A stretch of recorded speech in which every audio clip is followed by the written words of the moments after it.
காலை பானம்னா தேநீர் குடிக்கலாம், தப்பு கிடையாது. தேநீர் மிகச்சிறந்த பானம். ஆனா தேநீர் எப்படி இருக்கணும் அப்படின்னா, நல்லா கொதிக்கிற வெந்நீர்ல தேயிலைய போட்டு மூடி வச்சுட்டு ஒரு 3 நிமிஷம் கழிச்சு அது குடிச்சா அதுக்கு பேர் தான் தேநீர். நம்ம குடிக்கிறதுக்கு பேர் என்ன தெரியுமா? தேயிலை பால் பாயசம். அதுதான் எல்லா பேரும் செஞ்சுட்டு இருக்கோம். நல்லா டீ போட்டு அதுல பாலை ஊத்தி சர்க்கரையை போட்டு அப்படியே அது ஒரு பால் பாயசமா இருக்கிறதுனால தான் போய் போய் குடிக்க தோணுது. தேநீர் குடிச்சா கருப்பு தேநீர் குடிங்க, பச்சை தேநீர் குடிங்க, மூலிகை தேநீர் குடிங்க. உங்க வீட்டுல ஆவாரம் பூ இருக்கு, ஆவாரம் பூ போட்டு ஆவாரை கஷாயம் குடிக்கலாம். யார் யாருக்கு சர்க்கரை வியாதி இருக்கோ அவர்கள் தினம் குடிக்க வேண்டியது ஆவாரை கஷாயம். ஆவாரை பூத்திருக்க சாவாரை கண்டதுண்டோ அப்படின்னு சித்த மருத்துவம் சொல்லும். ஆவிரை கொன்றை நாவல் அலைகடல் முத்தம் கோஷ்டம் மேவிய மருதத்தோலும் விருதுர ரொக்க கொண்டு காவிரி நீரும் வற்றும் கடல் நீரும் வற்றும் தானே சித்த மருத்துவ பாட்டு. என்ன சொல்லியிருக்காங்கன்னா, இந்த ஆவாரை கொன்ற நாவல் கோஷ்டம் கடல் எளிஞ்சில் இதெல்லாம் சேர்த்து கஷாயம் போட்டு குடிச்சா சர்க்கரை வியாதி கட்டுப்படும், சர்க்கரையினால் வரக்கூடிய பிற நோய்களும் வராது அப்படிதான் அன்னைக்கு சொல்லியிருக்காங்க. இன்னைக்கு பல ஆராய்ச்சி நடக்குது அதுல. ஆவாரை எவ்வளவு நல்லதுன்னு.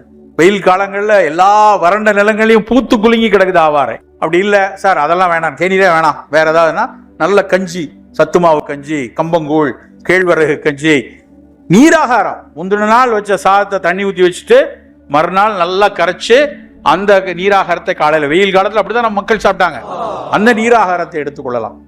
இப்படி உங்களுடைய உணவுல இருக்கணும். வளர்ற குழந்தைகளுக்கு தமிழ்நாடு அரசுல நாங்க நிறைய புள்ளி விவரங்கள் பாக்குறோம்னு சொன்னோம் இல்லையா? உங்களை மாதிரி பள்ளி குழந்தைகள்ல நான் பாக்குற 2 முக்கியமான விஷயம், ஒன்னு இரும்பு சத்து குறைவு, இன்னொன்னு புரதச்சத்து குறைவு. உங்களுக்கு தெரியுமா, உங்களோட இருக்கக்கூடிய பிள்ளைகள்ல 40% பிள்ளைகளுக்கு இரும்பு சத்து குறைவா இருக்கு, அயன் டெஃபிஷியன்சி. 1-2 இல்ல, 40% பிள்ளைங்க. உங்களே இப்ப இங்க ஒரு 300-400 பேர் இருக்கீங்கன்னா 100 பேருக்கு அயன் 12 தாண்டி இருக்காது. 10 இல்ல 10.5. சோதிச்சு பார்த்துருக்கீங்களா அயன் எவ்வளவு இருக்குன்னு? ஒரு தடவை வீட்டுல போய் சும்மா அவங்க அயன் எவ்வளவு இருக்கு, உங்களோட இரும்பு சத்து எவ்வளவு இருக்குன்னு செக் பண்ணி பாருங்க. கண்டிப்பா 100 பேருக்காவது குறைவா இருக்கு. அப்ப குறைவா இருக்கிற இரும்பு சத்தை கூட்டுவதற்கு இரும்பு சத்து அதிகம் உள்ள உணவுகளை எடுத்துக்கணும். அத்திப்பழம், பேரிச்சை, எள்ளு, கீரை, காஞ்ச திராட்சை இதெல்லாம் நிறைய தினம் எடுத்துக்கணும். இரும்பு சத்து ரொம்ப. அதே மாதிரி புலால் உணவுகள் எடுத்தோம்னா அதுல மண்ணீரல் இரும்பு சத்து நிறைய உள்ளது, அதை எடுத்துக்கொள்ளலாம். ஸோ இப்படி உணவுகள்ல இரும்பை அதிகமா எடுத்துக்கொள்வதற்கான விஷயத்தை நம்ம எடுத்துக்கணும். 2வது முக்கியமான விஷயம், உங்களுக்கு ரொம்ப டைரக்ட்லி ரிலேட்டட், நான் 14-15 வயது இருக்க மாணாக்கர்களுக்கு ரொம்ப அடிப்படையான விஷயம் புரதம். புரோட்டீன் ஒரு நாளைக்கு எவ்வளவு தேவை? பாடி வெயிட்டுக்கு எவ்வளவு கிராம்ஸ்? நீ ஒரு 60 கிலோ இருந்தேன்னா எவ்வளவு கிராம் வேணும்? உன் வெயிட் எவ்வளவோ அந்த வெயிட்டுக்கு ஈக்குவலா இன்டூ 1 கிராம்ஸ் வேணும். 50 கிலோ இருக்கிறவனுக்கு 50 கிராம் வேணும். நல்லா யோசிச்சு பாருங்க, நீங்க சாப்பிட்ற உணவுல 50 கிராம் புரோட்டீன் வருமான்ட்டு.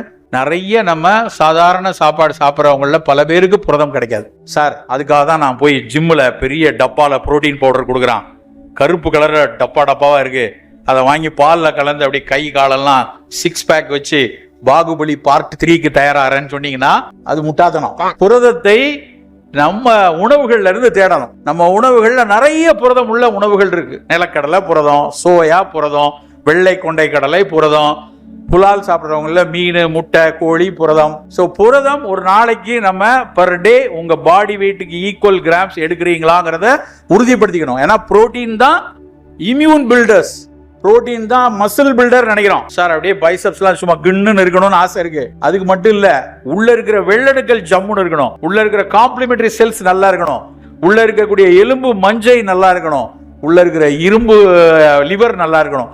இது எல்லாத்துக்கும் புரோட்டீன் நல்லா இருந்தாதான், அந்த அமினோ ஆசிட்ஸ் கிடைச்சாதான் இம்யூனிட்டி நல்லா இருக்கும். அப்போ புரோட்டீன் மிகச்சிறப்பாக கிடைக்கக்கூடிய உணவுகளை தேடி தேடி சாப்பிடுங்க. காலை சாப்பாடு சாப்பிட்றீங்கன்னு வச்சுக்கோங்க, காலையில என்ன சாப்பிடுவோம் சாதாரணமா? இட்லி, தோசை, பூரி, அதெல்லாம் கொஞ்ச நாளைக்கு கொஞ்சம் மெதுவா சாப்பிடுங்க.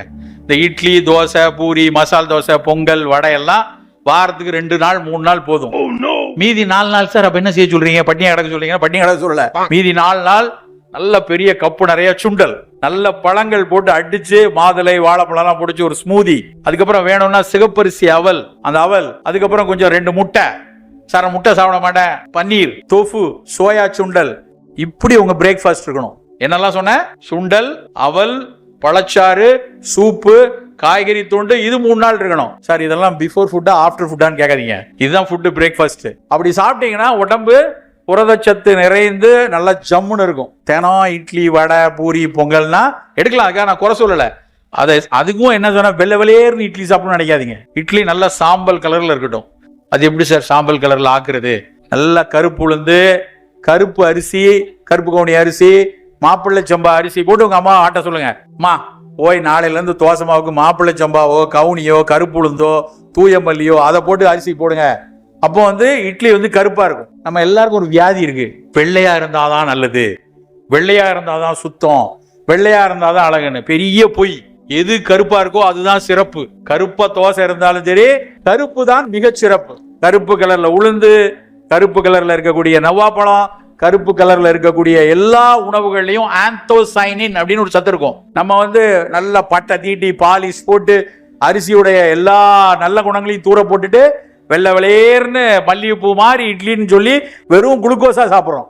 நம்ம இனிமேல் அப்படி சாப்பிடக்கூடாது. ஹோல் கிரைன், முழு அரிசியா, அந்த தவிடோட இருக்கக்கூடிய அரிசி, தொலியோடு இருக்கக்கூடிய உளுந்து, அப்படி உங்களுடைய காலை உணவு இருக்கட்டும். அது வாரத்துக்கு 2 நாள் எடுங்க. மத்தியானம் சாப்பிடும் போதும் சோறு கொஞ்சமா வச்சுட்டு காய்கறி நிறைய வைங்க. பல பேர் வெஜிடேரியன் சார், நான் வெஜிடேரியன் சார்மா. நான் வெஜிடேரியன் கிடையாது. அவன் பார்த்தீங்கன்னா சோத்தேரியனா இருப்பான். சோறை எவ்வளவு குமிச்சு வச்சு 2 ஸ்பூன்ல காய் வச்சுப்பான். காய் கொஞ்சமா போதும், வைக்காத. கீரை வேணாம். காயும் கீரையும் 80% இருக்கணும் தட்டுல. இன்னைக்கு போய் மத்தியானம் சாப்பிட போறீங்களா, தட்டுல நிறைய காய் வச்சுக்கோங்க, கொஞ்சோல சோறு வைங்க. அப்படி வச்சோம்னா அது உடம்புக்கு ஆரோக்கியமா இருக்கும்.